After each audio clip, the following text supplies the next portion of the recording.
right, everyone. Welcome, welcome, welcome.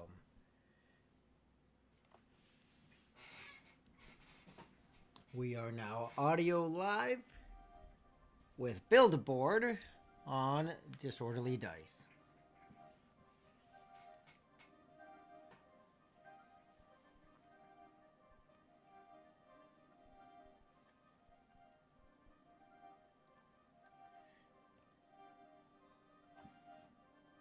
I hope you all have been having a wonderful Tuesday.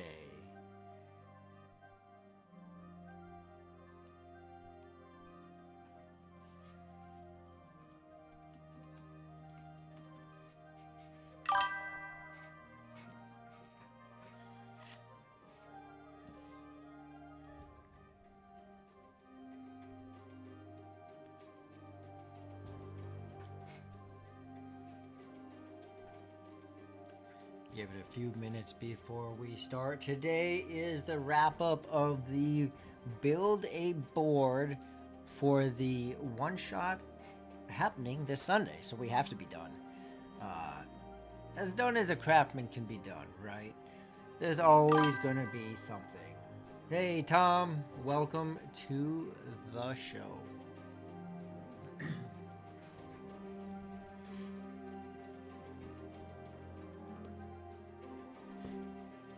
Take a stop over to Loot Die Repeat. They are a great group. You can catch them on, I think they might be back on Twitch, but they are on YouTube Live. Also, Lord Gazumba. Go check out his channel. He hosts a lot of different individuals, other channels. He's a great supporter and been running Greyhawk D&D for literally decades. Yeah, I probably am. I hadn't popped in to check the new one. Guild Superior, another great group out there. A lot of different varieties of content of D&D on their stream as well.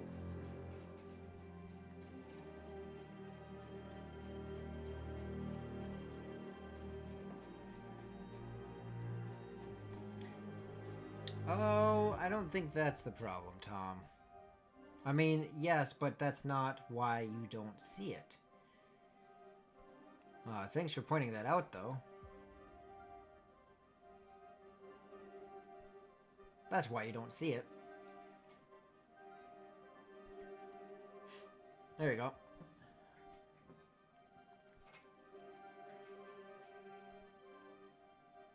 I just had it a layer or two too low.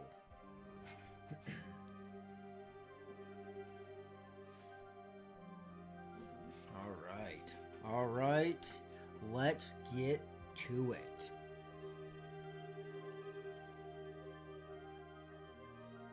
Yes, I am aware. Let's see here. Let's make a sweet old transition here.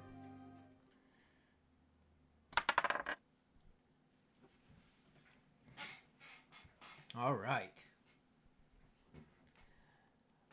So lurking, absolutely. Thank you, Tom. I appreciate that. I will try to keep an eye on that. I actually need to rearrange my screens so that I can better orientate all of this. But let's go ahead and kick it off.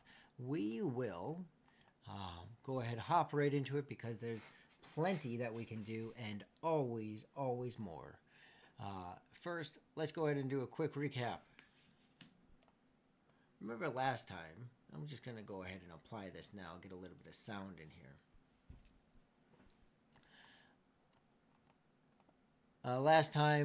Last Tuesday, Lord Ashes, who builds a lot of plugins and even assets for Tailspire modding, was on last Tuesday. So give that a look. Go check him out. We'll get his links available as well so that you can join his Discord and ask questions. Definitely check out that session last week because he lays out the best way to be able to send him the information so that he can troubleshoot your issues, like the plugin issues. as well as giving him feedback so that he knows what's being used, what's liked, what would be liked, as well as even how to troubleshoot it yourself. So we went through some of that last week. Definitely worth watching, worth checking out. So to give a recap of the board and some of the things that we've already done here is, if you saw the original map that was imported, this didn't exist. Let's go ahead and go over first. Let's go over these. And what these are atmosphere blocks. So we want to go over the atmosphere blocks because they allow you to easily just click, apply, and move away. You don't stay on that full vision screen very long. And it allows you to completely change everything in your atmosphere settings. So within all of these here settings on your screen here, you're going to just adjust all of them, save them to the atmosphere block, and there you go. You have it fully set up in just a matter of clicks. So now, for example, we can just come, there we go. Now suddenly it's daytime, right? Must have did that fast sleep. And here we are, we're all set. To set them, of course, you're gonna click on the atmosphere block, set it, set your settings, save, and there it is. Then to delete it, just delete. So it's really helpful. I went a whole campaign using Tailspire for 2.5 years, not using them. And I now wish I would have, because it would have made a lot of atmosphere settings a lot easier. Then the next part is bookmarks, right? And that's this one right here. So when you create these bookmarks, it's really, really wonderful because in the boards, you have this already. See the drop down here, right? And you see it highlights that one because there it is. Right there. Okay? So that way, again, just on a click during game, you just click it. You already know where you want to go, which is the hunt, and you send it away. And already, we just traveled from here down to here, just in a split. Now, that could be a longer distance. It could be a shorter distance, wherever you set them. But here I am, right here. You say, yeah, but Rory, I actually don't have my minis. I got to drag my minis over. I used to do that, again, for 2.5 years. No, you don't. It's, another wonderful feature is the unique setting on minis. So we're going to, again, open that menu, and we're going to just go over to our minis. Now, of course, you don't want this packed full of minis that you don't need marked as unique. But we're going to go ahead and click on them. And now we have our minis. You say, yeah, but what if I accidentally click the wrong one? Okay, well, let's go ahead and click Skarnir again. I'm going to click on him. So now you see him twice. And now you see him once. So it's a wonderful, wonderful setting to just have at the tip of your fingers. Now, you might not want all of these left open, because if you go to roll dice, then they're going to be open, right? Versus just being able to then roll your dice, get rid of the board, and I rolled a 1. There you go, Tom. I rolled a 1. You're welcome. All right. So we have our minis set into place. Here's the other one. I knew it was around there. You can right click on that dice and die and get rid of it. Now, oftentimes, depending on the time of day, I might even include the light on them, even though they might not have a lantern on them, they might not have a torch on them, but I want them to be able to be visible by the players. And because we stream, it also makes it easier for the viewers to be able to see that. So again, then it just comes down to the understanding that you don't actually have a torch, you can't see things like that. It just makes it easier to see them. So we'll go ahead and shut that off for the time being. Now, another feature that we went over is this here. You can see in the upper box here around that mini how those lines go away and they come back. Okay, I always just leave it on because otherwise I got to select two check boxes right? So if I just clumb up here, you can now see what is in their visible range. Now, as a DM in the setting of the scene, I wouldn't say that they can see up here, right? Because of the cliff. But there's no like fog of war in that sense that I'm aware of. Now you can see the rest is grayed out, except for back here. And why back here? Well, because I have minis back here that have that range of view. And you can dictate on that mini, on each individual mini, under the GM tools, you can go on there, and then right here, you can see what is that sight range. Right? Now, realistically, we can see a long ways if there's nothing obstructing our view. For example, the dwarf wouldn't be able to see on the backside of that building there. However, you might say actually 30 feet. Now, I do recommend actually just typing it in because to drag that little ball is actually kind of troublesome. And then hit enter. And there you go. Now, this particular mini has a 30-foot range instead of a 60-foot range. So if by default, just considering the worldview and obstruction of objects, you might say, actually, I want all of my minis by default to have a 30-foot range. GM tool, that one's already at 30. GM tools over here, we're going to go 30, enter. Now you see that shrunk in. Someone over here seems to have, all right.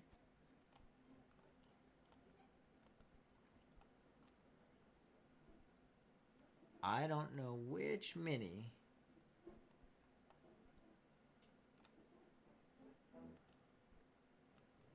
has the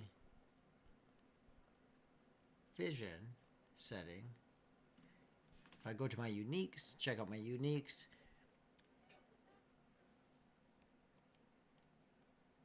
I mean, I could just go down here, right, and recast or reset all of them. Now you see that the vision is actually going out further. And that's because some of them that we had on the other side still have that 60-foot radius. All right.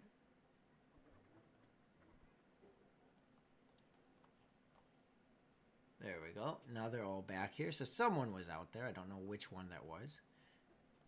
GM 30. GM Tools 30. I think it was probably this one.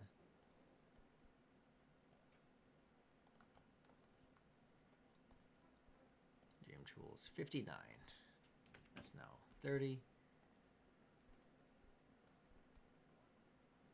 GM Tools. There we go. Looks like maybe Vantalord also. Nope, that's 30. All right. So that's just going over some of the things we went over last time. I'm going to go ahead, change out the music. Let's get something, I don't know. Instead of Town Day, we're going to go with just default. Eeny, meeny, miny, more. Let's see what we grab here. What's this? We'll go with that. Nice building music. Like I've said before, sometimes it just takes a little bit, for me anyways, to just find that tune, find that inspiration that will bring in the creative build. All right, so I'm actually going to turn this off because when it comes to building then, it gets a little bit harder when all that's grayed out. I'm going to go check my sounds and just bring that down. Ambient music. Let's bring that down just a smidge there. There we go. All right.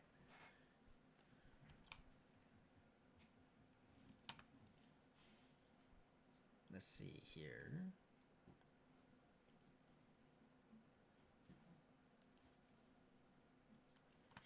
So, another area that we covered last week was I have found a way, I'm sure many have, to have moving minis, right? It's nice to have a little bit of just movement on your screen. So you can see here that this gnome back here looks like he's moving in his place. Well, really, the reason that is because when minis fly, they move. So when you put them behind objects, like a welcome table, looks like you got a little bit of a move, a little bit of a pip in their step, right? And depending on where you place your camera, for that visual for your players, then allows them to have that little bit of interaction, just like fire automatically does it the way they made it, right? That little bit of movement just adds a little bit of character to the scene. Now, a few things that we're going to attempt today. And by all means, feel free to give a suggestion. You are part of this world building. You are part of the one shot that's going to happen on Sunday. Very likely that any kind of recommendation you make, I will find a way or attempt to find a way to incorporate that into the board, if it makes sense. Yet this one in particular doesn't need to make a ton of sense because of the type of one shot that it is. All right, so what do we got first? So they start out in this hamlet. And in this hamlet, there is going to be a pie eating contest that will happen at sundown. And when they arrive, shortly after arriving, one of the individuals entering the contest is actually going to scream out because, well, her pie has been stolen. And this is Tilly. Tilly will cry for help. That's the one in red here. I find that sometimes, even though it's a halfling hamlet, right? Now, I could have put another halfling in here. But both by size and by color, this one stands out, even though it's not a halfling. Now, maybe in the story, she's not a halfling. But also just kind of that suspension of disbelief. It's easy to identify. Just like if you remember cartoons. I don't know if cartoons still do this, but growing up, cartoons, you could always tell where Bugs Bunny was going to move a stone. It just didn't match, right? It's just, you could see the lines, and you just knew that that was a spot where there was some kind of change in the animation that was going to happen. So, again, absolutely put in your comments any suggestions you may have. You also might notice here, check this out. So, if we go into build mode, this is how they made the sign. With a mug and a piece of wood. So a lot of things, if you click control on a PC, you can just move it on that level no matter where you move it. Right? And then they just simply split it in half. And there you go. It's a mug on the sign for a tavern or a bar. So a lot of things in Tailspire are going to work by blending objects. It allows you to do quite a few things. So Tilly cries out that her pie has been stolen. She says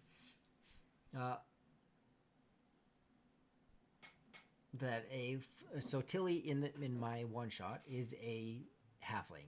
A flour-dusted halfling burst from the bakery, powdered billowing around her like battle smoke. Adventurers!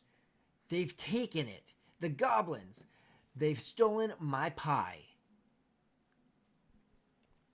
Now, this is upsetting to Tilly because Tilly's grandmother taught her this recipe, saying each pie carried a pinch of joy in a bite, in every bite.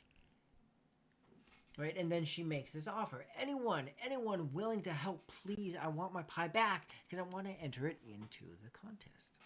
Well, then some clues are laid out for whoever takes up this search.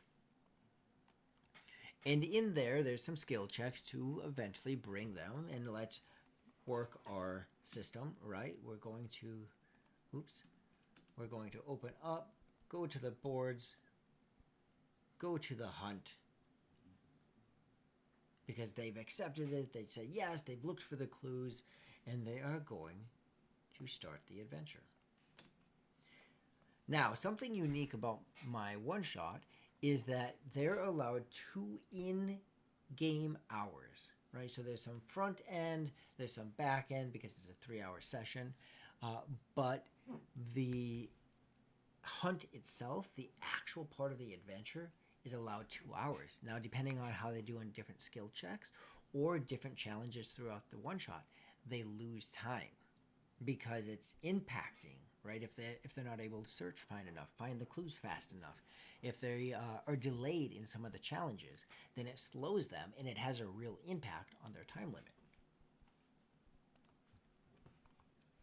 So then they come to this area. Now you can see they may choose, depending on how I have that camera angle, right? And then also remember, let's go ahead and bring up our unique character. Let's just go ahead and bring one of them right now. Let's bring Vantalord. We'll grab Vantalord. We're going to close that out, and we're going to turn on that vision. Now Vantalord can see that there's a ladder. Maybe I'll start adjusting their vision to 40 feet after seeing it in here. And that's going to always be some of that play, right? Is once you start to move them around, you're going to say, actually, 40 feet makes more sense without showing them too much. Now, Lord Ashes did also teach me another idea, or he informed me of another idea that I've debated about doing, which is I can run Tailspire twice on my computer, and on my GM side, the DM side, I could have this version, where on then the player side and the viewer side, such as yourself, I believe for them, all this gray area is actually not visible, right? So now imagine this is what you see. So you don't know, as long as I control the camera well enough, that there's nothing over here. That'd be a bummer to waste that time. But it's part of the challenge, right? Now over here, there's clearly a tunnel.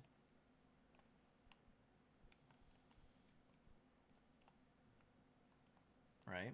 There's a tunnel there. And then if they pursue even further, on the backside of this tree, there's a tunnel there.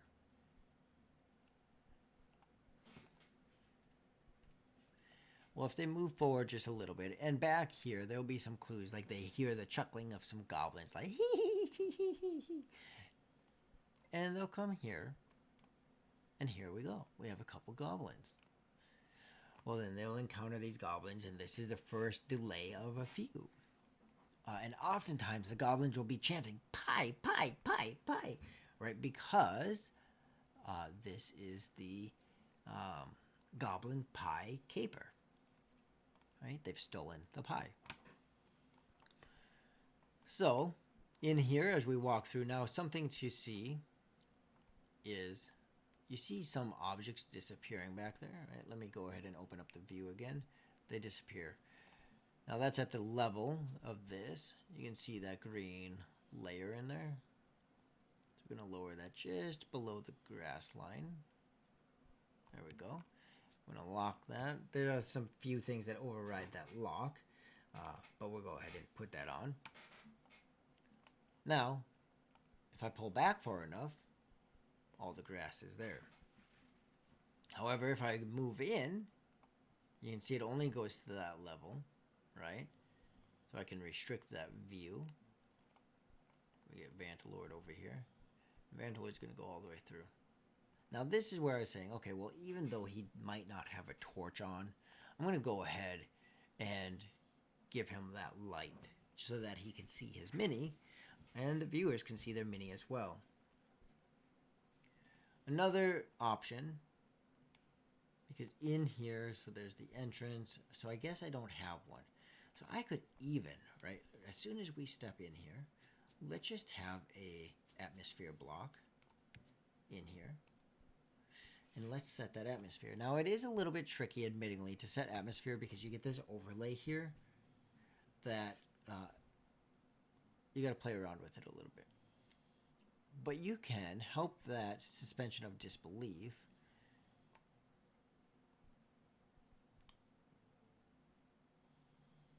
by, you might turn it this more of a red sunset color to say, hey, it's dark in here. We'll keep the current music. Actually, let's go ahead and let's see what else we got. Like something suspenseful. And you can, there's a plugin to be able to have even more or to bring in your own music. Elf Home, what about this one? Ooh, like there we go. So now we got our suspense music. We're going to save. And we're going to apply. There we go. Okay, so still a bit dark. Like, yeah, it would be cool to run it this way. But it's still a bit dark for viewers. So we're going to go ahead. We're going to edit. We're going to bring it back on this side. Now you could also increase the exposure, which can also increase that. I find it's good right in this area, generally speaking. And we're going to try to get rid of these shadows. Save that. Still a bit dark. Like I said, it's a little bit trickier when we're doing it from this view. Might go there. Now you can also adjust this by changing the sky. Right, maybe you want space. See how it got darker? Darkness, even darker. Green sky. Okay. Now it's a little bit brighter so it can work that way, even though it's really, really fitting if you're in a swamp. It works really well. Alright. Liking the music too. And then again, just picking where you want those shadows to land. Okay. So if you're happy with how that looks, then you just go with that, right? And, you know, thinking about, okay, what if we actually add in a couple more? Because there would actually be a few of these individuals. So let's take you and Skarnir, and let's give you some light as well.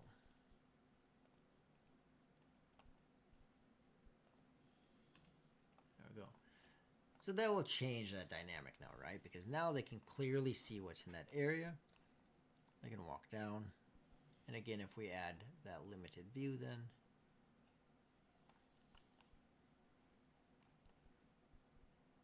you can't see it, but the lines are there, but because it's dark, you're not able to really see it. You might zoom in and then get some shots this way as well, right? So you can see there that that actually shows up really well. But playing around with that atmosphere, you might say, okay, well, what about if we have it so top, so it actually looks more daylight, but it's lighter in here, which makes it a lot easier for the players to see. So that's straight north, and then call that 7 o'clock, right? So we're going to go back to that atmosphere block. We're going to edit that and bring this straight north and over here and apply.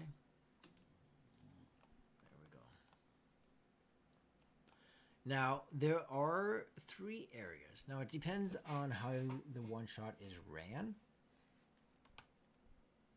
because there are actually a few different ways that it can be ran. I mean, really, you can run it any way you want, right?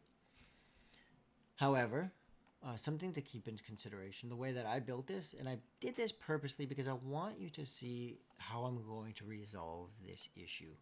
But in the one shot, the way I wrote it, it actually says that you go into the barn house, and then there's different rooms that have the goblins, and they pull different pranks and different delays. So instead of walking directly into the barn house, it's actually going to be a matter of these caves, right? So nothing overly complicated. Same encounters that would be there. There is a little bit more working around, but as long as a DM we don't put too much shiny in there, they're not gonna really get distracted, right? Like literally, it's empty, right? Which feels a little bit boring, but that's where the encounter with these goblins are coming into place. Skill challenge. So one of the skill challenges is to locate the goblin hideout efficiently. The party makes a group check, 3 successes before 2 failures, and every fail adds 10 minutes to the clock, or think of it like you have 10 minutes less to resolve this. So now there's a time pressure to actually move, right? So then they're exploring. It would be cool if this visual space could be shrunk down so it's not such a big block. If you could like shrink this down by size, right? Instead of hypothetically 100 by 100, maybe it's 25 by 25. That would actually be really cool. So they come in here. Now in here, there is this function, right? And it gets a little tricky. So if you plan on mass moving your minis, be mindful of that, and practice how to disconnect from that as well. So if you're going to mass move them, I recommend just bulking them together, and then selecting them and moving them that way. Because by doing that, you can then run them through a lot easier, or even, oh, interesting. You can run them through easier that way because they're staying with each other. I forgot where I put my door. Now, you still got to be careful. They still might get pulled apart, right? So they say, you know what? We don't care. We just want to move back where we started. If they go this way and then this way, they actually, not only are they back where they started, oh, it's here. I know it is. Right, so there we go. Now they're literally back where they started. They run back into these goblins, unless they did something about them, and they're right back here. So they say, oh, that was a huge waste of our time. We're going to go this way. Right, so there's a natural delay that might come into place if they go that route. And here, there's nothing back there, so they'll have to go this way. Again, watching out how you control those minis. You might get on, now you see one popped up top. They're going to do that to you, and you come through. All right, again, we're going to go ahead and add on that vision control.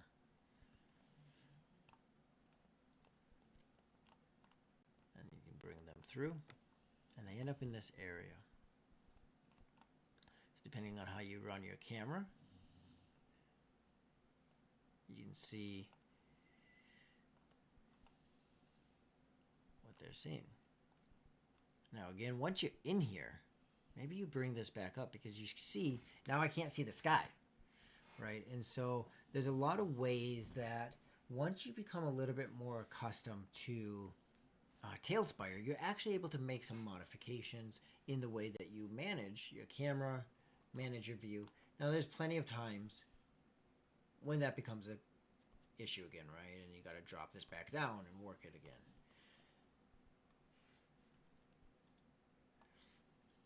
Right, and so I'm going to want to have a couple goblins in here because Hey, hey! Welcome to the stream today. I am doing well. Welcome. We are walking through, we're about to get into some edits to this board in Tailspire before the one shot that happens on Sunday the 2nd at 3 p.m. right here on Disorderly Dice. So, Gift of Gabby, welcome to the group. As I said before you joined, recommendations that you have may have a real impact on the board and even on the writing of the one shot. So, that could have a real impact by you tuning in and making those recommendations. It could be an idea, it could be maybe an icon, so like an object that's in the room. So, absolutely, I want you all to know that you are a real part of the development of this one shot. Now, if we look at the one shot itself, let's see here. What is it? F11, right? Functioning F11. Well, that didn't totally work. All right. So you can see that there are multiple. Let's see. We got sensory cues. We got skill challenges. That's the locating. We got some DM overview notes. We have area 1, the outer yard, right? So that's that area where they first walk into. And then there's some traps they might run into, and in that area it's the banana gauntlet, right? So I'm trying to make this very comical, whimsical, very fun, really one that can be ran for any age, as well as it's just good to have a laugh, right? So there's the banana gauntlet here. Area 2 is the whoopee hall, so it's full of those whoopee cushions. We got alternate resolutions, right? Because it's good to not restrict them into just one possible option. There's the glue room. The glue room is sticky to say to begin with, but ways that they have to succeed in that in order to pass it. And again, their creativity might trump everything that's on the paper. That's just always the case. There's a bouncy floor that they have to encounter. Then finally to the Pie King Chamber. And then an encounter with the Pie King, and he has stats built down in here. Different traits and actions, behavioral notes about the Pie King, Goblin pranksters, right? So these are minions that are going to be with the Pie King. And then there's some uniquenesses that I'm skipping over. I guess if you purposely go back and slow it down and read it, you'll find all those in there. And so then there's the return to Sweetboro, returning to the Hamlet, and then some end of the course actions there. All right. So in here we have them. They have this encounter.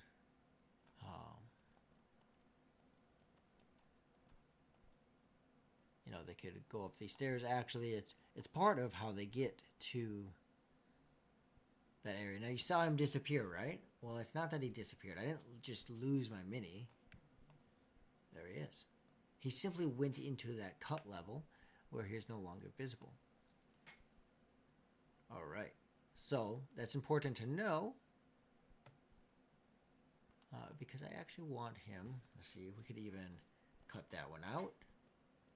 All right, we're going to take this mini and push him back down. There we go.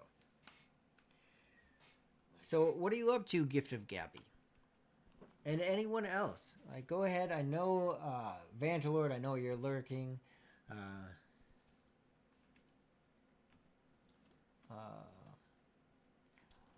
What do you find to be fun in a All right, so let's go ahead. Now I'm gonna shut this off. And what I'm gonna do, I'm gonna actually go to a different board. And there's a reason for that. because I'm gonna just go to this board. I think this is the board. One of the things I really like in building boards is oftentimes I'll take a slab or a board from online that someone has made. There's a lot of wonderful people that create. I need to work on reading the player core of Path. So you play Pathfinder 2E.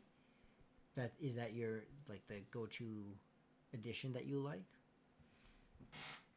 It is definitely a bit different than 5th edition for sure. I think I've played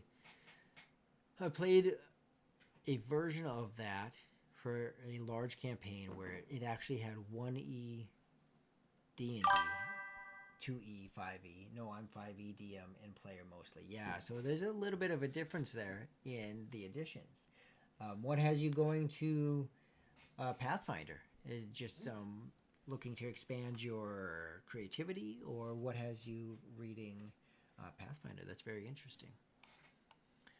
So, being able to import boards. So this is a board that I imported. I've already done a little bit of work in here, right? So I took the rooftop off here, which really is just, if we take this, and again, I double clicked, and then we click control, change the level of it, and then you can see that we have the roof. I'm going to delete that for a second. Expand my horizons, absolutely. Learning new systems. It really does help. There's a lot of things, although I'm very analytical, there's a lot of things in 3.5 and even 4th edition because of how broken down it is that I enjoy, but I also understand why it was super cumbersome and maybe felt too much like a RPG. That there were some issues with the 4th edition. But I like that, for example, in 3.5, D&D, I think it was D&D, might have been Pathfinder, that there was a penalty for wearing armor and when you went to swim. There was a swim stat. So I thought that was pretty cool. So just like you're saying, Gift of Gabby, I totally hear that. I think that's awesome. I hope that even watching this stream is helping you with that. Do you run Tailspire currently? Or what platform do you use? Roll20, or a different one, or just paper and pencil? I mean, I even like that. I like having in-person games.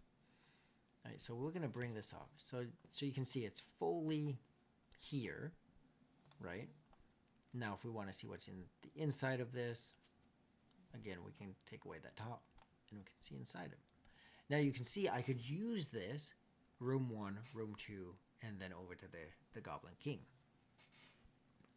So even this I could use as is, and I wouldn't need the tunnels. Or it allows me to do 2 things. One, if the players decide to go underground, I could run that route.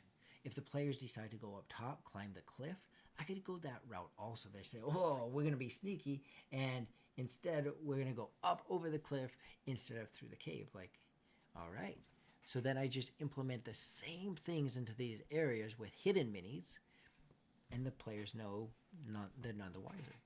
All right, so what I'm going to do, though, and the reason I came over to this board, is we're going to zoom out a bit. We're going to turn on the build, take the cut function, we're going to lift that up. We're going to make sure that we're capturing everything here. Capturing everything here. Now it's okay if I capture too much. That's fine. All right, but I don't need a cat. Well, I'll take that cart. That'll be nice. And then you can see this red one here, and that's for down. I don't actually know where the bottom is. It's a little bit hard to tell. But again, if I capture, well, in this case, if I capture too much, it'll push it into the cave. I can always go delete that though, right? So I'm just going to take that, Control X, cut it just like you normally would. There we go. You can see that I actually took out that subground with it, and I actually don't want that. So I'm going to try that again, Control Z. I'm going to go from the ground here. That should be deep enough. I want all of that. Again, I like the idea of having the cart in there.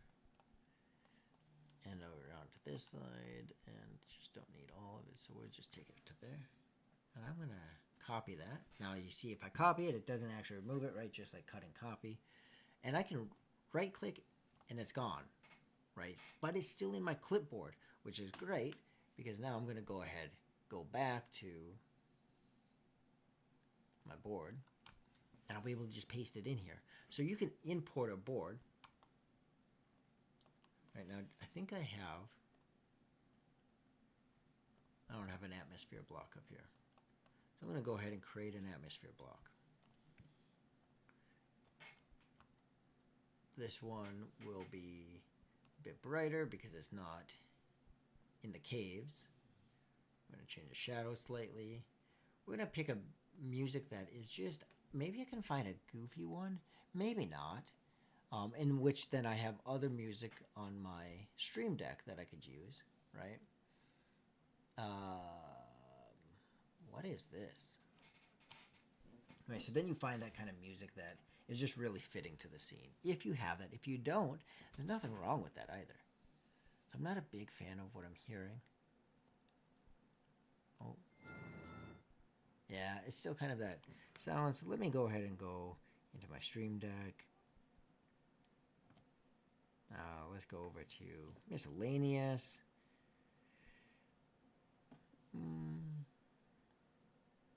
I don't know that I have anything offhand that I want to spend time to find. I do have some. What about? Let's just go with this one.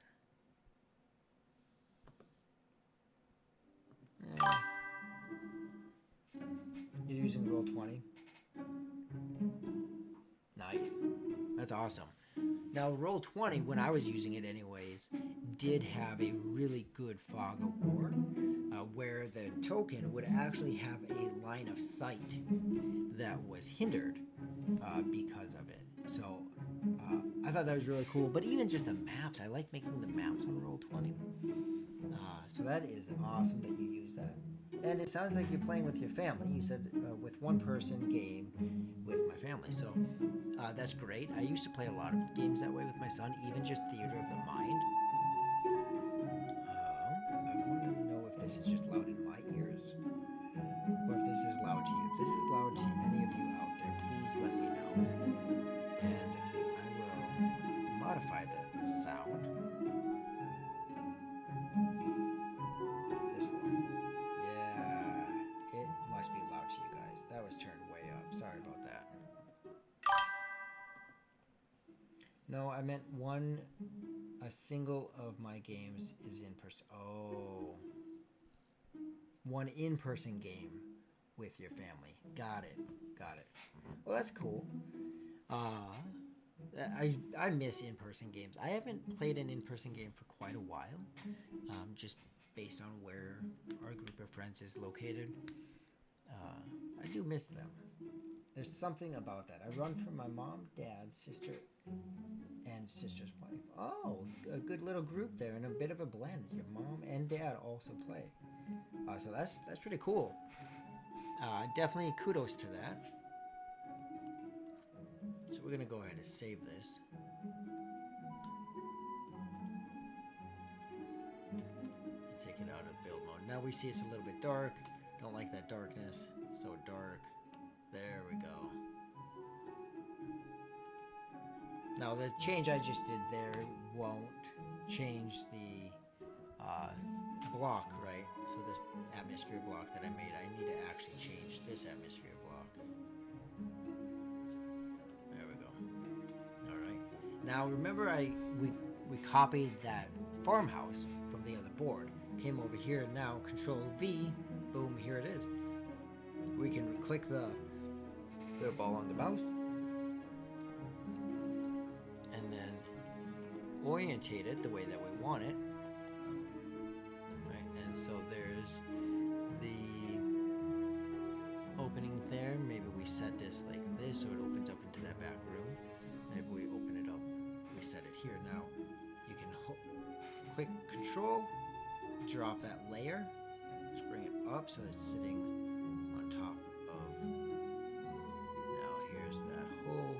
You could even set it like this, right? And they actually still enter outside of the farmhouse. Or maybe a little reward to them is that they get to enter into the house, right? So we're gonna again change this atmosphere block. I'm gonna change that. All right, so pretty much high noon. See, now here's a quick.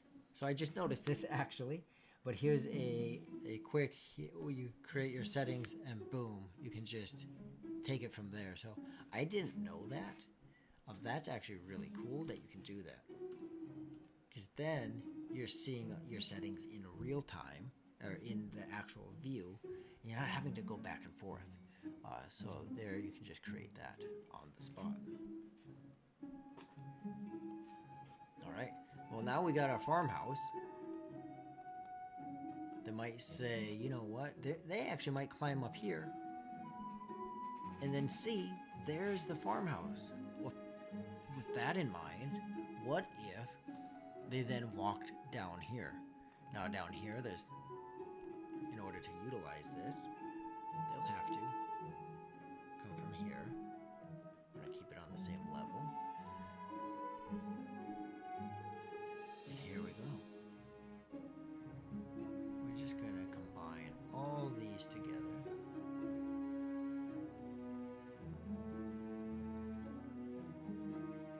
That way it creates this bridge here.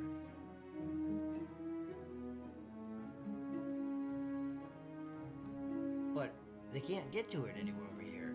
You know, you could make it so that in your game, you state that this stone is actually sheer. It's clean. There's nothing to grab onto. Even the tree, it's too far away in order to actually jump from the tree to the stone. Or maybe they have a good ability. They have a creative mind. You want to allow that? Boom, they can, but not everyone probably can't do that. And in this particular one shot, I asked all the players to make a dwarf. So maybe there's a dwarf monk out there somewhere, but probably not going to be the case. And so now they see that bridge. Because we're going to pull out of the build mode. And they see this bridge down there. You articulate in the narration that there's this bridge. How long have you been running the game, Gift of Gabby?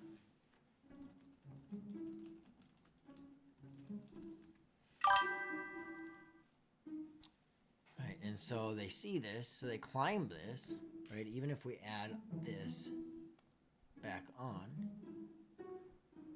I'm like, oh, because the Vantalord is under the ground there. Actually, a few of them are under the ground here. Let's go ahead and let's grab a mini. We want to test run this a little bit. We're going to raise up. There we go. All right. So now one of them decides to climb up here. Right? So they want to get creative and run this way. There's the goblins. Here is my Goblin King. I set him up here a while back. Since 2017. Nice. That is about how long I've been playing as well. I wasn't playing D&D until I moved back to Minnesota, and then I started playing. That was right around 2017. And then we just finished a 2.5-year campaign, and we're looking at some others. We are looking at some mini sessions. If you see Vantalord in the stream today, he's one of the DMs on the channel. He runs it bi-weekly on Sundays, except for this Sunday, in which we are having the one-shot. All right. So before we go to break, let's do a few more adjustments. So we have in here a possible ladder option. We have a ladder option that may waste some of their time. Maybe not because of that. They may go underground, and they may go directly in here. So we've given them some alternative options. Let's go ahead and look at dropping the roof. All right. Now again, we see that it's really kind of dark in here. Even at looking at what you can see, I would personally say that's too dark. So then we can look at setting another atmosphere block. And with what we just learned, we're going to go ahead and close this. Actually, we're going to take... I'll just take the Goblin King. Let's put him in here. Oops, I just set him on the top of the roof. So let's do this the correct way. Open the doors, and he goes in. And we'll close these back shut. Alright. So let's remove the roof. We have the light on him so we can see what it would look like for the players. Because again, just adding that on there will give them a little bit more visibility. Now the trouble with this, as you can see, is because there's a roof. And so they don't get that same kind of play with the lights. But what you can do is find other ways to illuminate the area. Let's open the library. I tend to forget where fire is located. Alright, it's in the hammer. So it depends on the type of light you want to provide, whether it's a lantern, a flame, you want to provide, maybe it's this kind of lantern, right? Now sometimes you can stack objects, and it's easier. Sometimes not as easy, right? So I'm not going to put fire on hay, right? Because we tend to not like to do that, but I'm going to put fire on hay.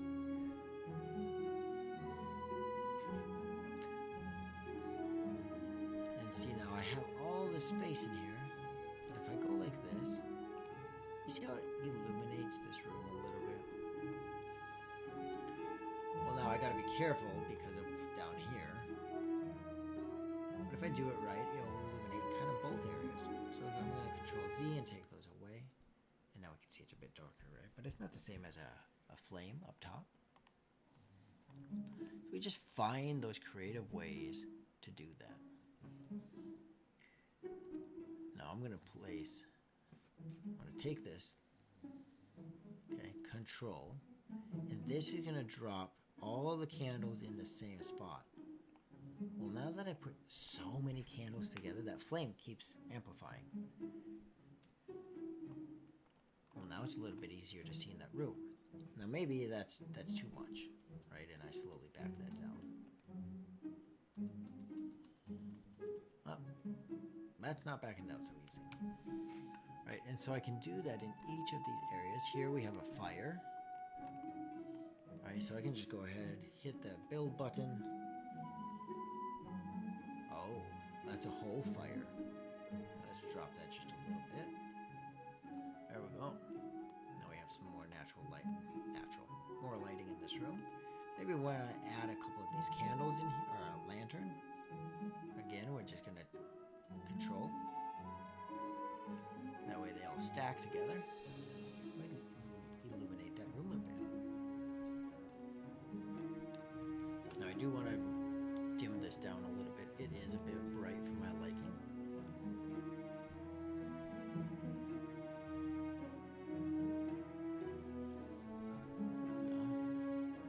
Put that back there. And actually what I'm going to do is take this lantern,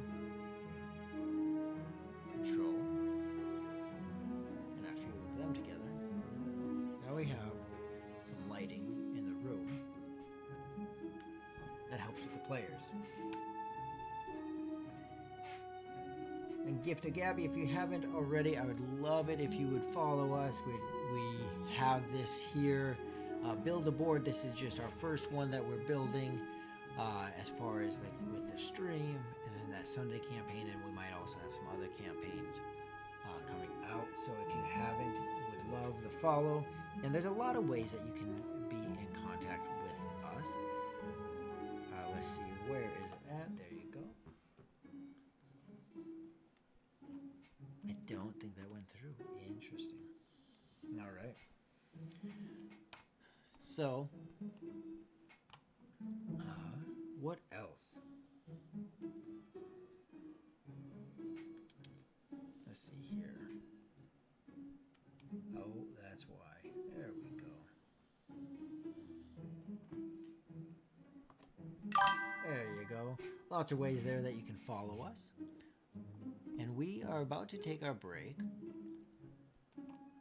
And when we come back, what we'll do, right, because we could run this a couple ways. We could run it where they go in the tunnels or over the top onto the cliff and into the house.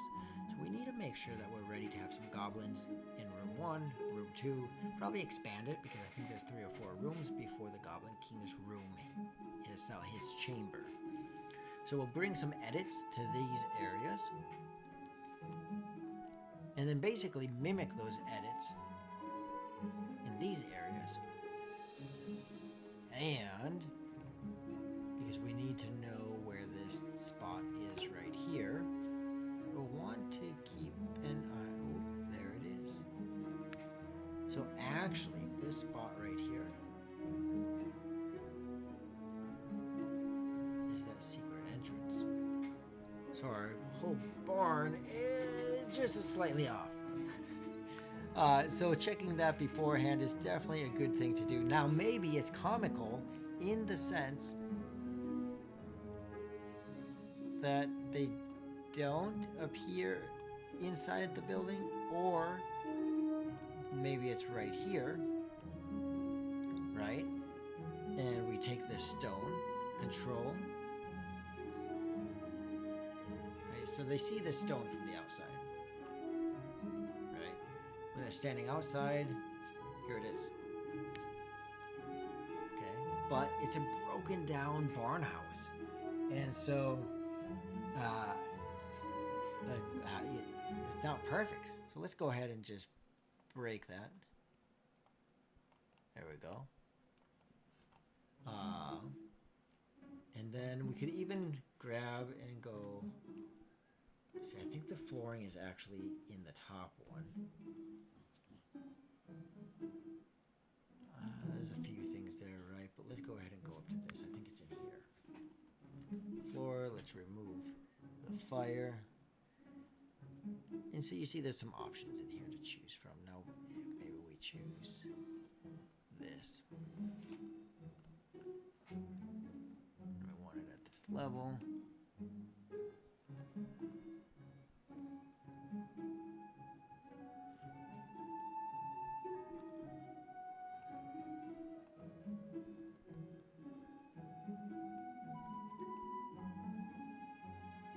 So there's some ways you can work that.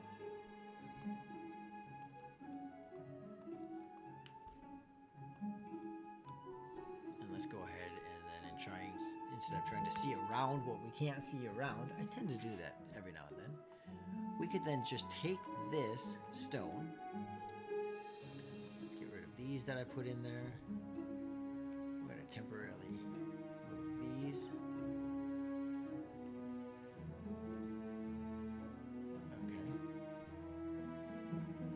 Just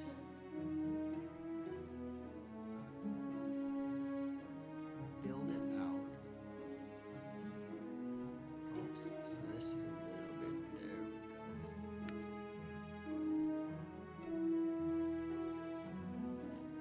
And we take these away. Have to take that one away.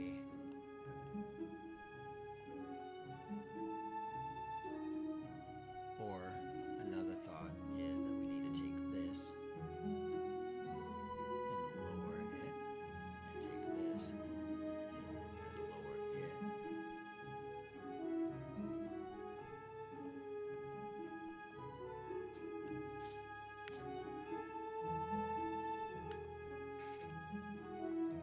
Even if the stairs seems higher, again, it's a goofy situation. So now here, they're in here. And boom, he's in the next level.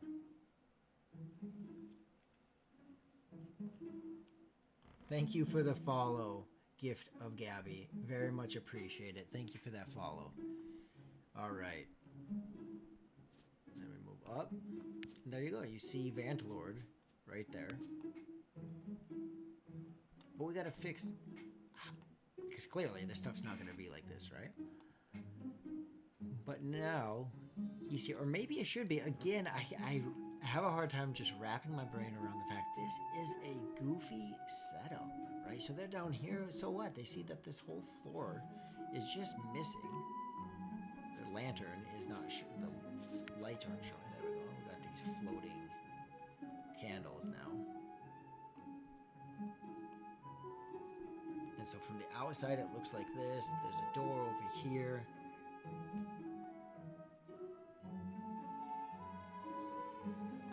There's stairs that clearly they don't attach to a floor. They're just hanging, just barely holding on. And then we have some goblins could be up here. And the Pie King will be in his chambers further along. So we're going to go ahead and take a break. I'll be right here. If you have any questions, feel free. Invite those who might not be watching to watch. And lurk, if you're lurking, Daham, I appreciate you hanging in there. Hope you're having a good time tonight. And look forward to seeing you in a couple minutes. In 5 minutes, we will be back.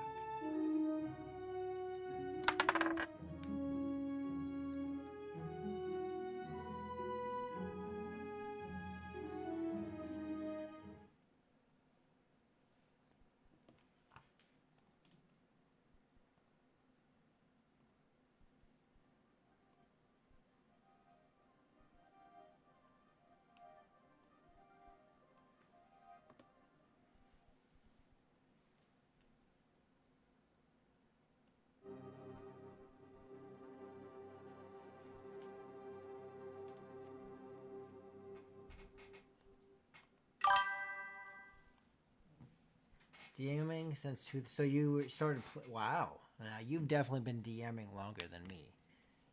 I started playing in 17. Started DMing. Well, I mean, 19, but really started DMing probably in 20 when COVID verse hit, and then I started really getting into it. I had a lot of online one shots. What got you into it? For me, it was just I came back to the home state, and a friend got me into it. Like, what pulled you into D&D, Gift of Gabby?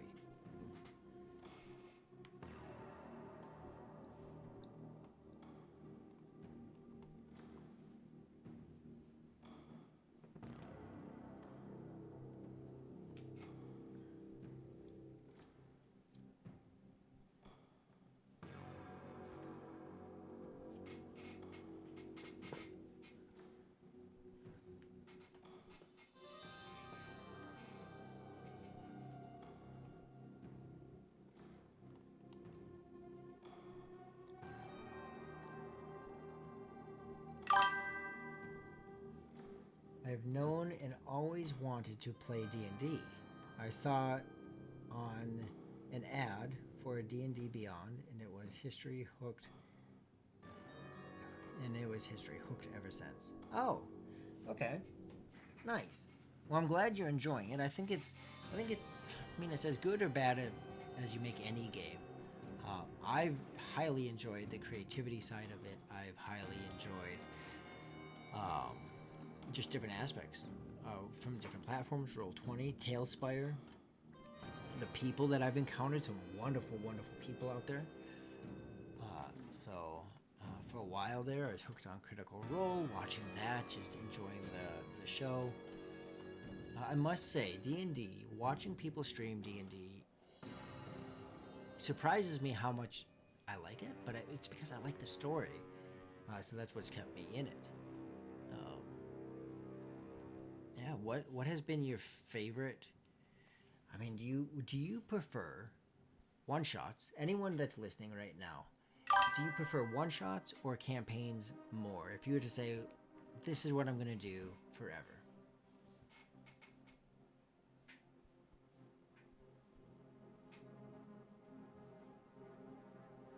Oh, so it's generational at this point. Well, that's cool. So that's similar to like myself and my son. I've been playing, now he's got into it. Campaigns, yeah. And that's awesome that you're utilizing, this, even though there is the math in it, right? And that can be difficult. That can be difficult for anybody. But then with a disability, depending on what that is for you, that can make it tough. So it's awesome that you're pushing through that. Um, and so your dad had a lot of 2E and 3E books. Math when I was little. Oh, that's cool. That's awesome.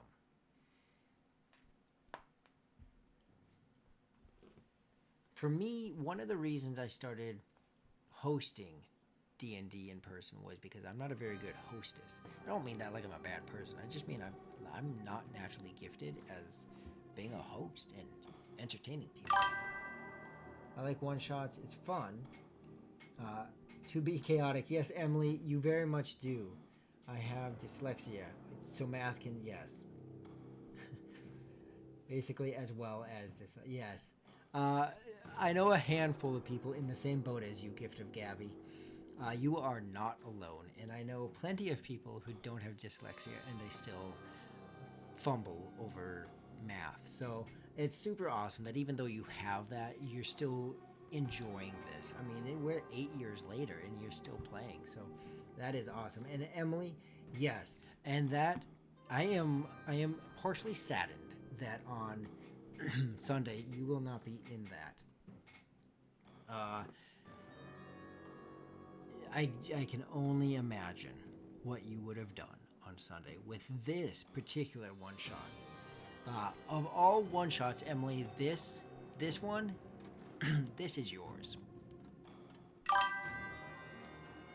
It's called Dyscalculia.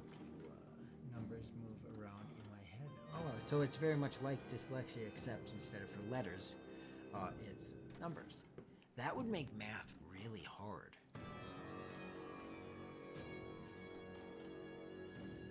I really hope so.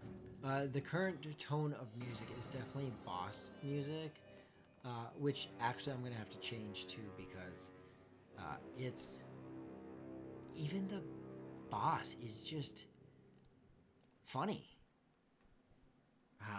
comical. Yes, yeah, I can definitely understand that, Gift of Gabby. Well, we're going to go back video live and see what we can do here. Emily, Gift of Gabby, MEB, Emily, uh, both of you, by all means, you have some wacky, off the wall, how can we do this kind of thought, then throw it out there and let it become real. So let's go ahead and change back to the screen. All right, what do we got going on here? So let's bring up that multiple times. Yes, multiple times for sure. So we're gonna go back to this here. Now, there are, let's see, that's his wand. Read aloud. Let's see, let's go on back. Let's get into the different areas. Act 1, Outer Yard, Whoopie Hall. So Area 1.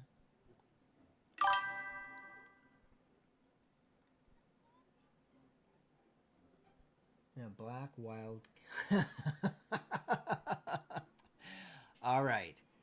Gift of Gabby, this stream does not end until that room and cat exist. So we have some rooms to create. We have the Whoopie Hall. Let's see. So this one here is just some senses that they smell. The banana peel gauntlet.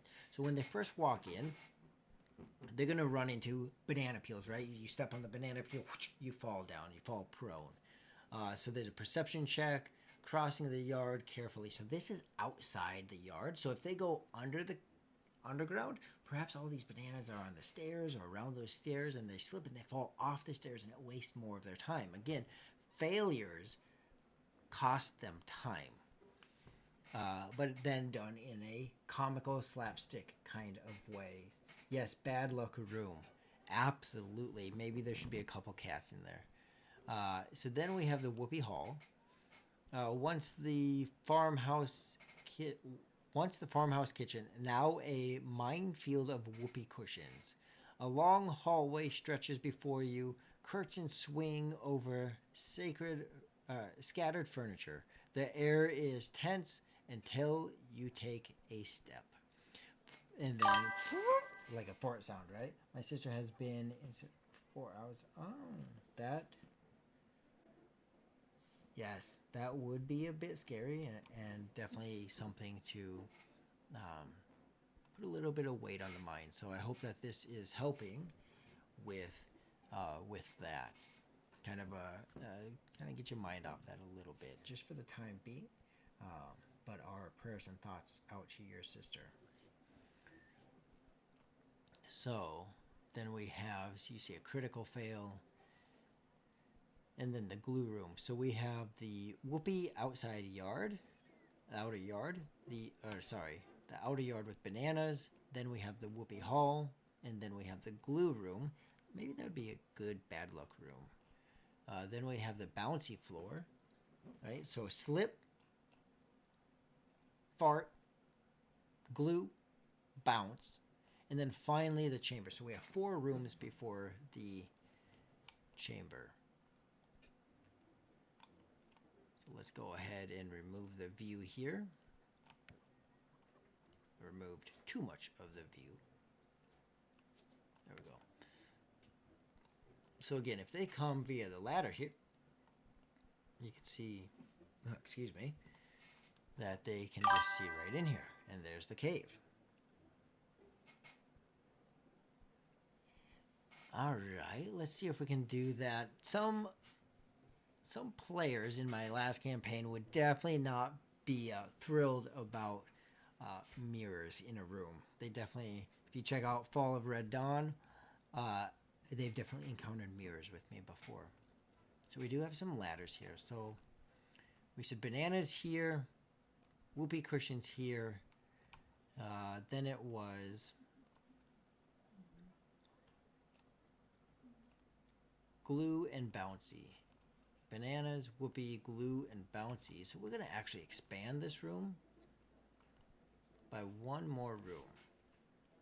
So what I'm going to do is I'm going to take that building tool again. Build, build, build, build, build, build. So to build a Bob, build a Bob, build Bob the Builder, we're going to have build a board. So we're going to go ahead and copy this. Okay. Then we're going to take this here part of the room, and we're going to delete that. I just click delete, boom, it's gone. Suddenly, there's a fireplace. All right. So we're going to then go ahead and paste. So this is that. Okay. We're going to bring this down to floor level, ground level. Make sure it lines up.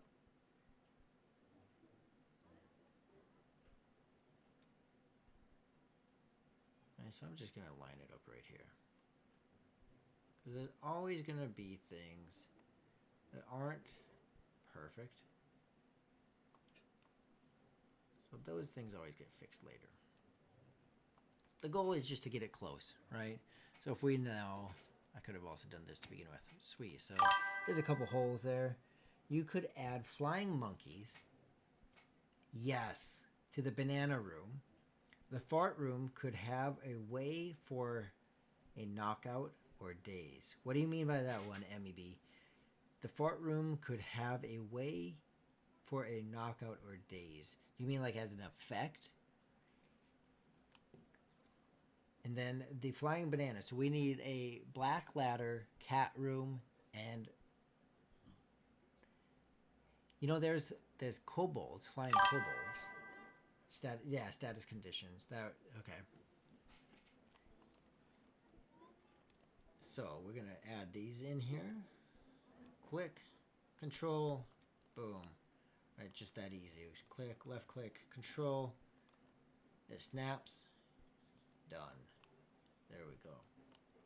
So now we've expanded. And here we start with the ladders already. I don't know if either of you have seen, yes, conditions. Currently, let's see, in the fart room, let's see, whoopee, trap, trigger, step on a whoopee cushion. So of course, like the whoopee cushions have to be somewhat hidden. Maybe they're under some hay. It's hard to see them at first, right? But they're not overly skilled at hiding them, so that's why the perception check. Wait, what if instead of wildcats,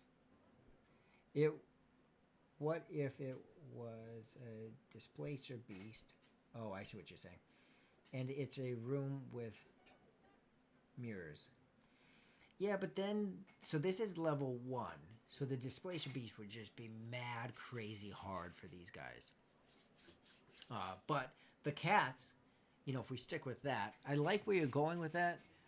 Especially if maybe it was an illusion, then we could do that. But again, just as players, it would be hard for them to say, well, this is a displacer beast and we're level 1. But they might see your original idea there, Gifted Gabby, and see a black cat. I think I have one in the inventory, in the items, and ladders, and that would register with them immediately, like, oh no, something bad is here. For the fart room effect, unconditional laughter for 1 round, and lose their action and gain 1 level of exhaustion.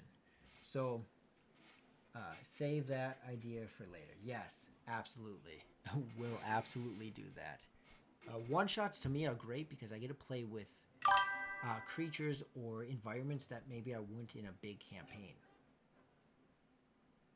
Yeah, pretty much. So, we're going to take off that roof. We're actually going to take off more of that roof.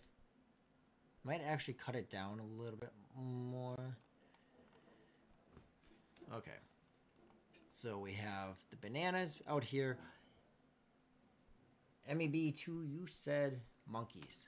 So let's see what we got for monkeys and for cats. Let's see what we... And if I can't find monkeys, maybe there's flying kobolds. Monkey. So we have... Man, I just watched all the movies of Planet of the Apes, and that's totally what I see right here is Planet of the Apes. What about a kobold? So there's no flying kobolds. That's not a flying one. That's not a flying one. What about in my community? Now, of course, I could make a hero forge, right? And then do it that way. If I look under animals, probably not under... I mean, it could be. Let's try M for monkey. They might be called birds. Okay, I'll check that out. What do we got in M? Let's see here. Well, now I've moved past M. Okay, let's go with, as you recommended, let's go with, what did you say? Kobolds with wings are birds. I'm not seeing anything. But we don't have to be exact, right? I mean, as long as something is close. Here we got some monkeys. I guess they're not going to be... I mean, again, so if we... Flying monkey, right? I mean, we got ourselves a flying monkey. Or the same to be true with the kobolds. All right, we open that up. And we look for the... kobold. And we take one of these.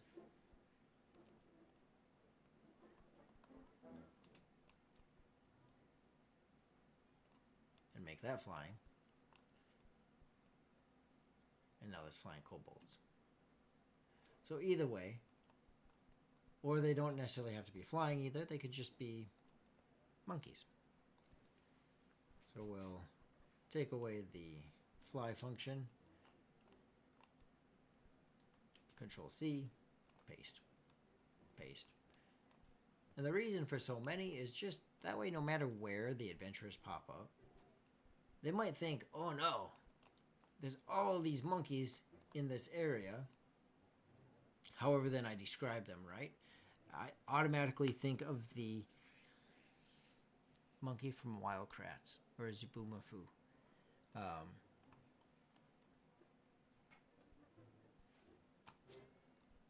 And so now they cross this bridge, and all of a sudden, there's all these monkeys. Now, if I explain them as orangutans, that's a little bit more scary. Obviously, gorillas would be like, oh my goodness. So then they might think they have to fight them, or they might get creative and just be like, nope, I'm going over here. Right? And then they go over here, and there's still all these monkeys. Why the monkeys? Why the monkeys? And it turns out that there's all these banana peels. Right? So whether they go on the side, which would be more challenging but doable, right? They could go this way. Or through the door. They end up in here. Room 1, area 2. We said bananas to, I think it was fart, right? Bananas to fart. Tilly, outer yard, Whoopie Hall.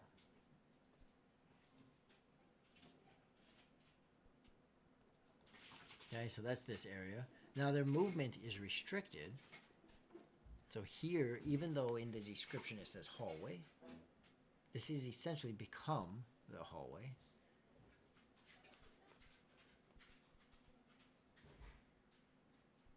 Now, we can make this a little bit. There you go. Now they can't bypass it. They have to go this way or through the doors. That's interesting. There's a stack of doors there.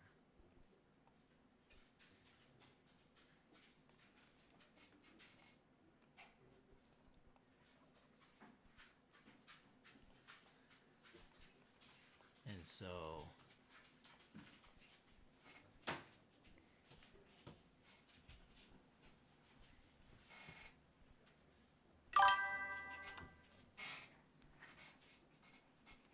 one moment. Hey. Hey. How long are you doing this for? Like a half hour more. Okay. 7. I'm gonna shower. Okay. You'll be back. Love you. All right. All right, I'm back. Hey, Hawkeye. Hey, yeah, Hawkeye. I always mess up your name when I first say it. Welcome, welcome, welcome. Glad you could join us.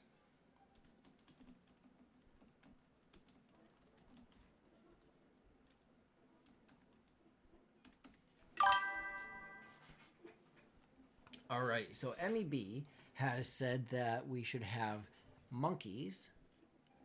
Flying monkeys would have been great. So we got monkeys because I don't have flying monkeys.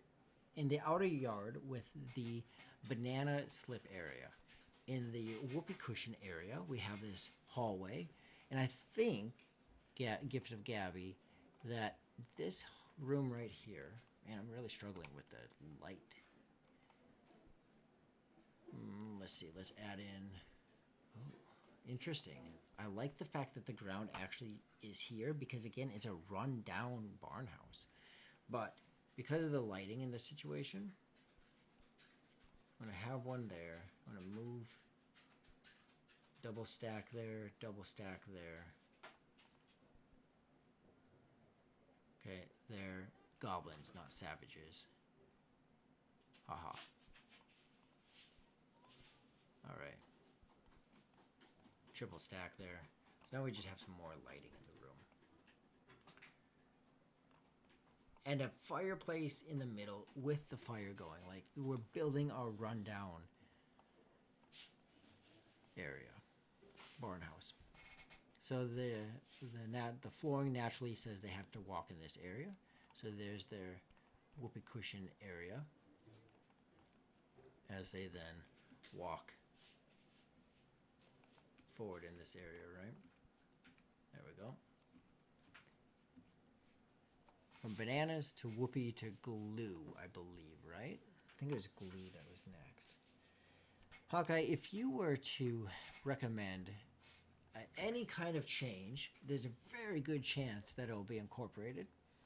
Once we confirm this, let's see, we got Whoopi and then Glue Room. I think this is a good room for the ladders and black cats. And then the bouncy floor. Actually, I think that where did all those... There they are, those staircases. That just go nowhere. That's what made me think of the labyrinth. But I do want this, so we're going to capture this, copy it. That way I don't have to go find it in the library. And I'll at least... Oh, I didn't get it. Bummer. Alright, well I'm going to go to the library anyways because there are actually quite a few different ladders in there, Gifted Gabby. LA ladders. And I went to the wrong one. LAD ladder. And we're going to take floor out. Here we go. So we have a few different ladder options. This one is at an angle. So we can be a little bit more versatile, or let's see. So we can, and again, just because it goes up, like we can move this into the wood, right? Like, why is there just a random ladder like this? And there's no floor. It just is a ladder, right? And so if I was to get rid of this, this, oh, not that because that's part of the fireplace.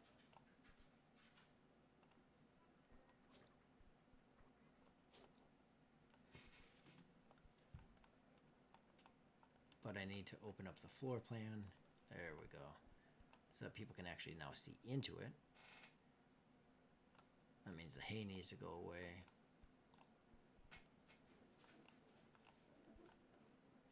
And then the lighting is something to work on there. So let's see if we have some ladder options. What about cats? I am nearly positive there are cats. There's the black cat.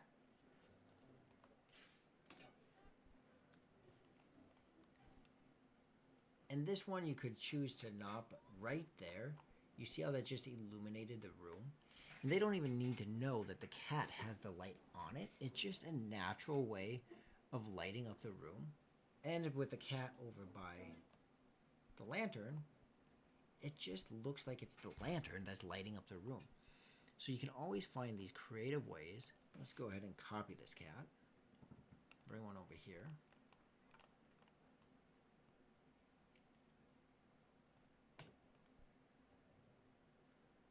Nothing better than a cat that's about to swipe the candle off the table, right? It's always a fun time there. So what are you up to, Hawkeye? Are you at work right now? Are you off of work?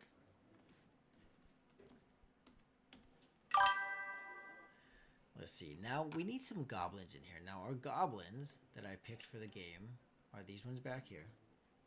I'm just gonna copy that. Yeah, I have it. All right. Because we need goblins in these. Well, here's just a whoopee cushion area, right? But in each area, they mock them and taunt them, and there's this playful humor to the goblins. Now these goblins. Where did my goblin go? Okay. So we're gonna... I don't actually need this flooring in here. Oh, there must be a few pieces of hay there. Okay. Now the ceiling matters. There's the goblin. That door can stay. But what I'll do is I'll just take the roofing, bring it up, so that when I cut the building down for the players, they can actually just see and there's less obstructions. At their workbench, working on a project Kremlin, my new GM screen. Oh yes, you make some good GM screens, so that's pretty cool. We're gonna go like that, like that. We're gonna keep that in there. But this way it just cuts out some of those obstructions. We'll eventually get back here. Alright. Now back to this goblin here. Now I figure we should leave that door, because even if I just quickly grab the goblin to get him over to the other side, the fact is there's a door there, right? So we'll have the goblin here. We're going to take out this flooring too. Again, it's just less work around. That if they're not going to interact with it, then we don't need to worry as much about it, right? Not going for hyper realistic. But that way when it gets down to this level, it's just nice and clean.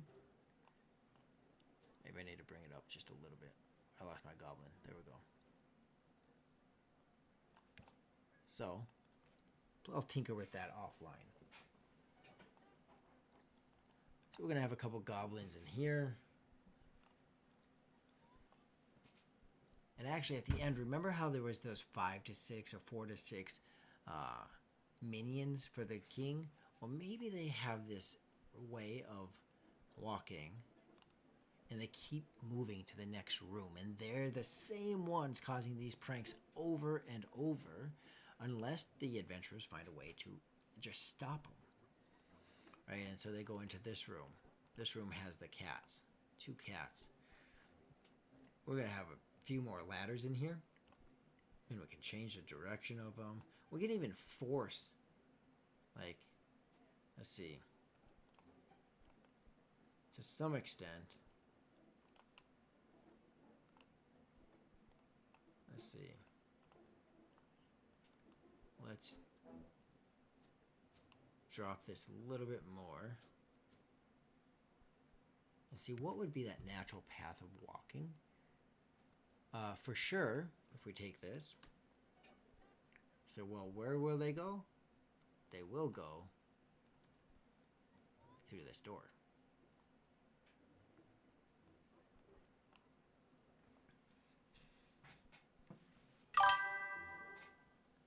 Hey, how you doing? Thank you for joining us.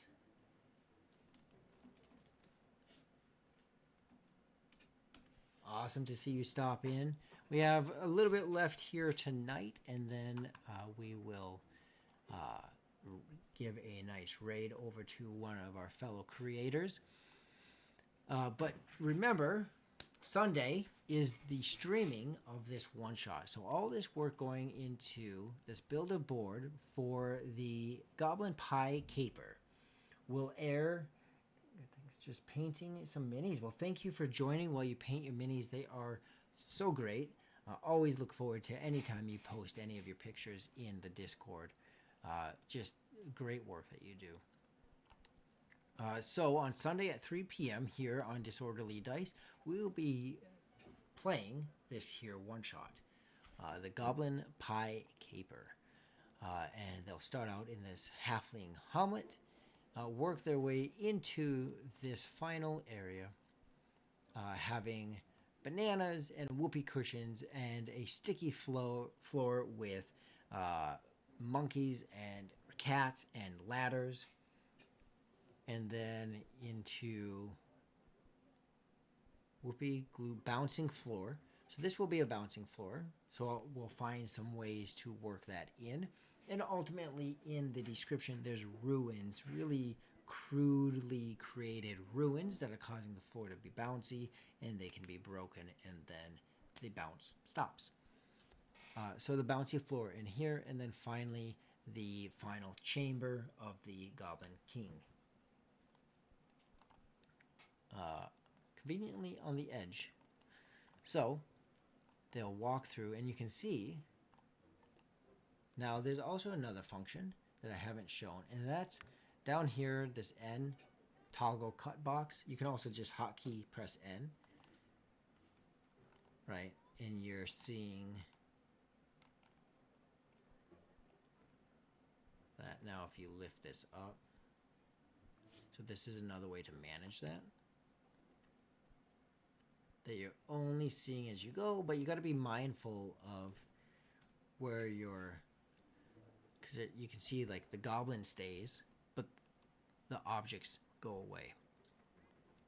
So if I had him hidden, right click, hide. Okay, so he's not there now, right? And they're working into the next room, but all this would still be hidden until they're to the next one, right? So you could even, oh, you have view of this room. Now you have view of this room. Now you have view of this room. And now finally this room. Right, and that's based on where you're at. So that can be a function there as well. All right, so I'm going to take that toggle cut box off.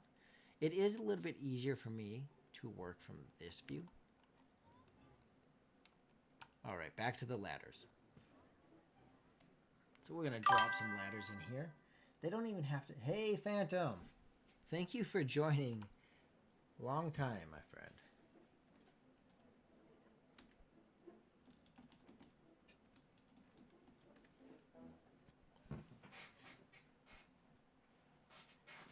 Hope you've been doing well, Rob.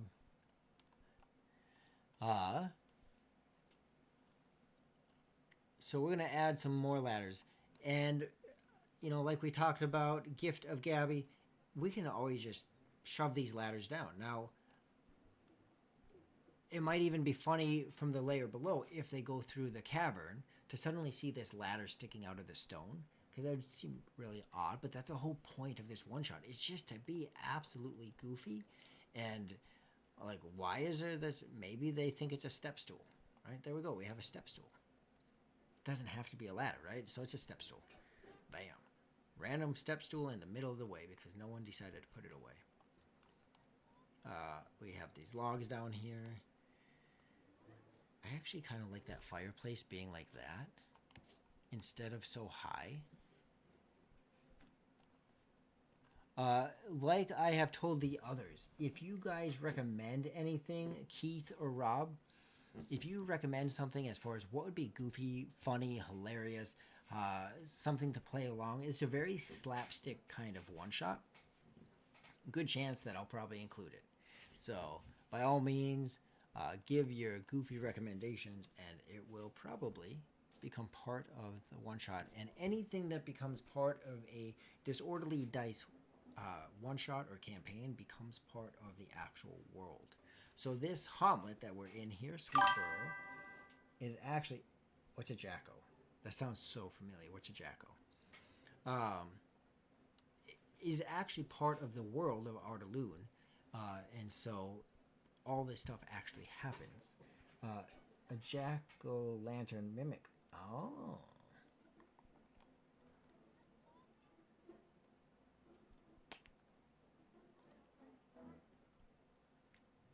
It is a farmhouse. We could get some dirt in here for sure. So let me see if I have any.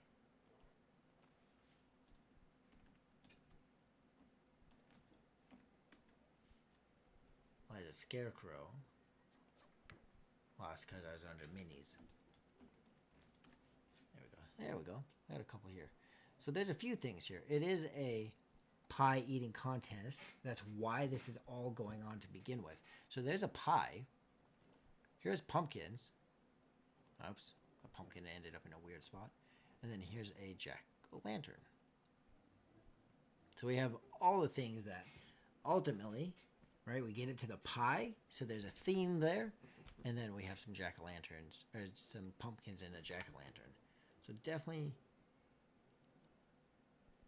look into that. Again, it is level 1 there, Hawkeye, so it might be a little bit...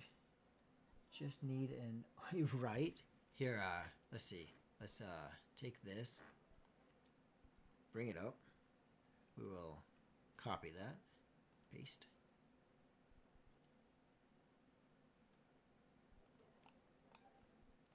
So this is part of what I find so great. I know it can be a bit cumbersome or a lot to work with.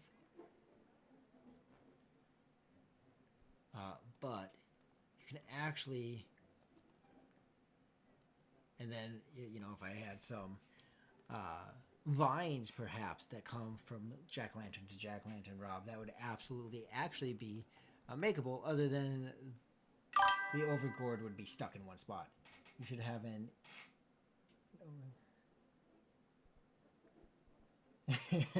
you know, I really should, Rob, because Mike is actually going to be playing in the one shot on Sunday. So Mike, Art of Mike Disney, Mike, will actually be in the one shot. And there you can catch him. He's always streaming, and he's another wonderful mini painter. Can make an overgourd statue. Yes, I will actually. I'll do that. I'll make an overgourd statue. A lot of people might not know that reference. Some will, but I'll embed that. I know Mike will know that reference. We got the pumpkins and the pumpkin pie being that linchpin there, what holds that together. We have the bananas that will be on the outside, whoopee cushions on the inside, glue on this in this room. Again, these are all just different ways of just the slapstick kind of humor. Let me go ahead and pull this back up. Bouncy floor. So with these ruins in place, the floor bounces, and there's triggers and a DC dexterity, acrobatics in there. And then finally the piking. Beyond the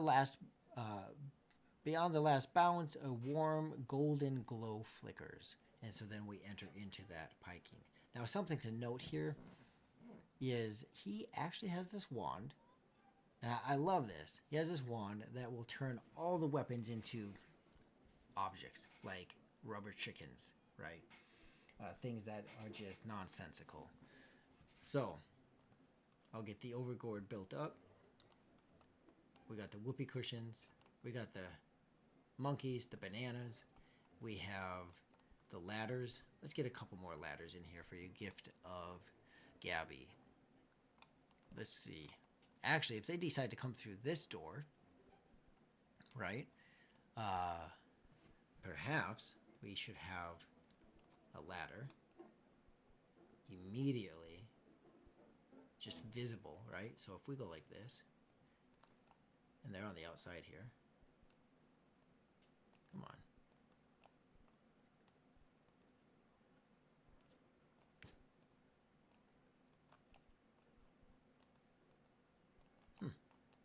I don't know why I'm having trouble with that door.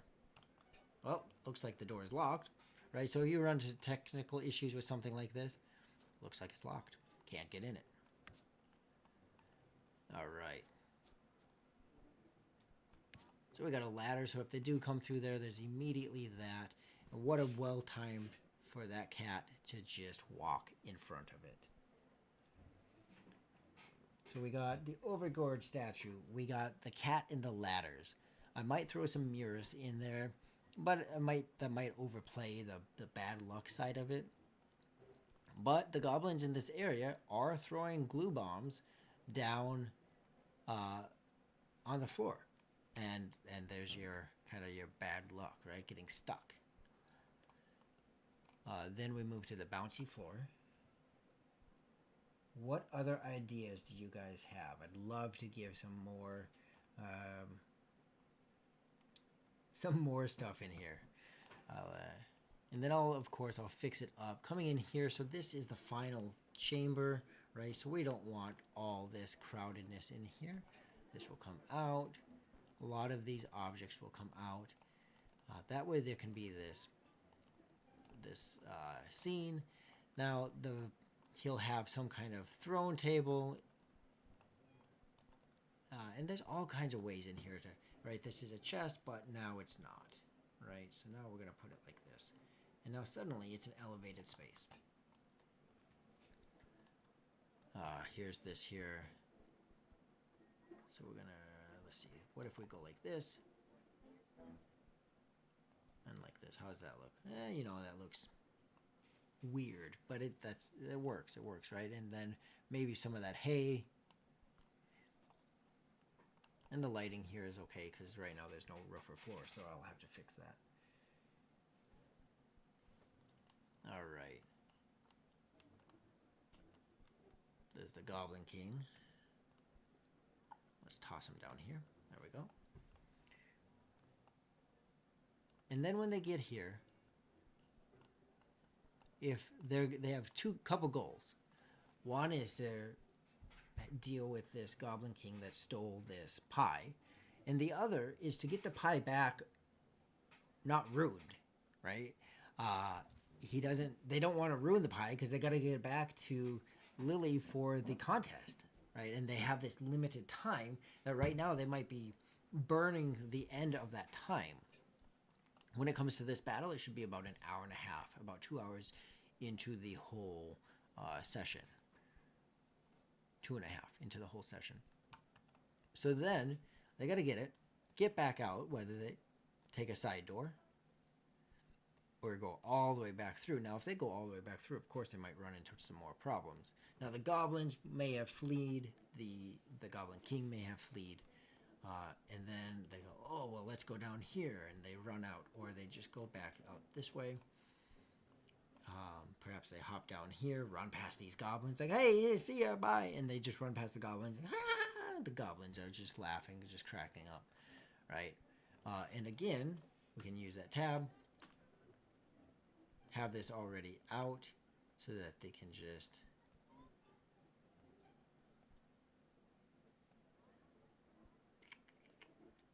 just hop back to the homage. And here we are. Oh, a mean idea. Have 2 pies, one either an illusion or mimic. Better hope you grab the right one.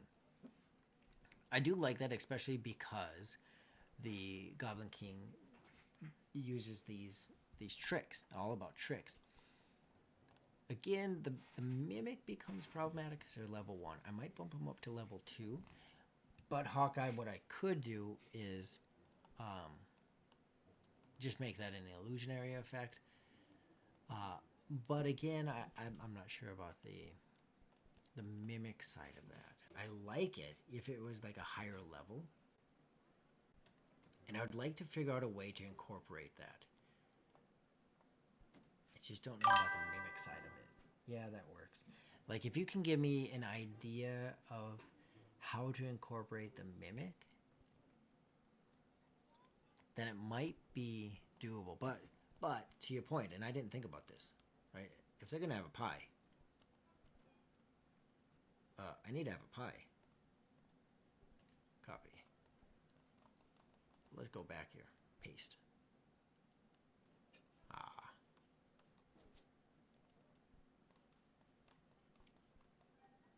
Alright, so there's at least the pie. Now, the thing about this is the Goblin King thinks that this is some magical relic or something beyond, something real special. And it is, just not like he thinks it is. And so there's that. So get the bouncy room built in there. Get those rooms fully built out. And they work their way back. Keith says, I could be a baby mimic. You're right. That would help. Just that it... Okay. So, Hawkeye, I think that we have a way of working that in now. Maybe it's his pet. Maybe he's trying to protect this baby mimic, but it's super innocent, right? There's no teeth, and it just sucks on their hand, right? If they grab the wrong pie, like Hawkeye was saying. So let's close this up. Let's close this part. Let's go down to the minis. Let's see what we have for mimics. I know there are a couple in here. Mimic. See, I have an apple. It could be an apple pie. Now, something pretty cool about this, right? So we have this. Oh, wait. How do I turn an object? Oops. Undo. There is a way to turn an object into a mini. And the reason I need that, check this out. So I use this a lot when I have druids in the game, right? So here's our mimic. Now, if we use the morph right there, and we grab like another mimic, right? Now what I can do is quickly, just in a click, boom. Now I've switched out them. So Hawkeye, wait, the pie crust is real, but the mimic is the fruit inside the pie. Don't know until you cut into it. I do like that idea also. It doesn't quite work, but your original, yours along with Keith's idea blended, where it's a baby mimic, so it's still kind of playful, a little bit of a jump scare maybe. But I got to remember how to turn objects into minis so that I can do this. Morph back. And then bam, the pie becomes that. But the real pie will have a smell to it. The real pie will probably be held by the Goblin King. Sounds good. And so now we got a real pie, a mimic pie. That's his little companion, his friend. We have the bouncy room. We have the glue room with the ladders and the cats. And the cats, again, are helping illuminate this space with them having light on them, like a torch. But as far as just environmental effects, we have the whoopee cushion area, and they have to walk down this hallway. And even if they come through this door on the side, they have to go left and through that area, so that will help channel that. The monkeys with all the banana peels. If they come this way, the monkeys are the warning. Something's up. It's the foreshadowing, right? And then all these bananas around the outside.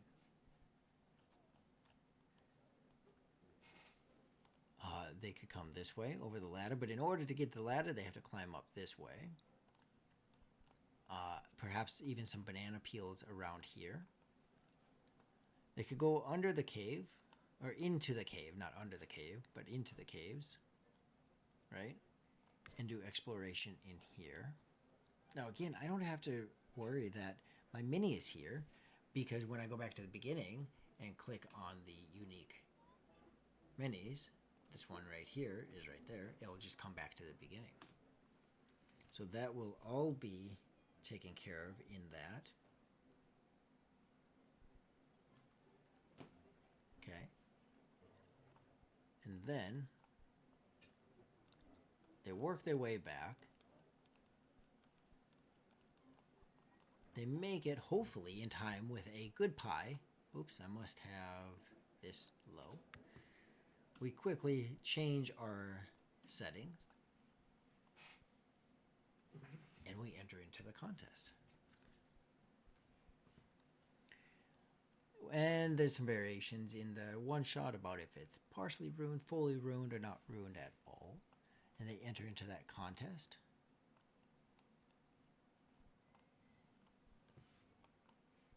And the next morning,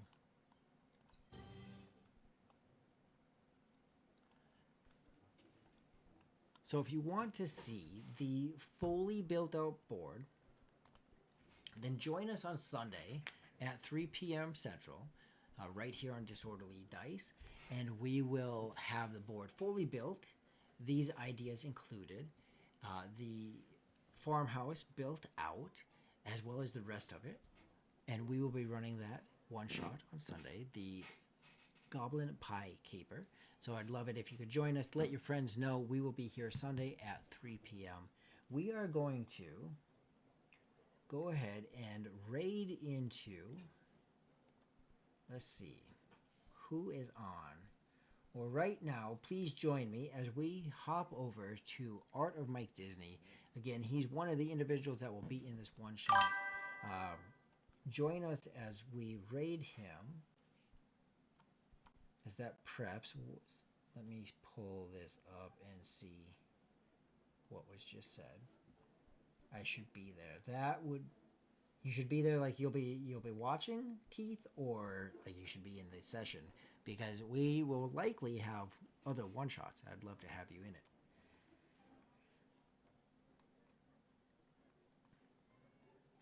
Wait for your response here for a couple seconds before we go and raid. I should be watching. Awesome. Looking forward to it. Looking forward to your comments. Thank you all for taking the time and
You got a special surprise for me. Uh-oh.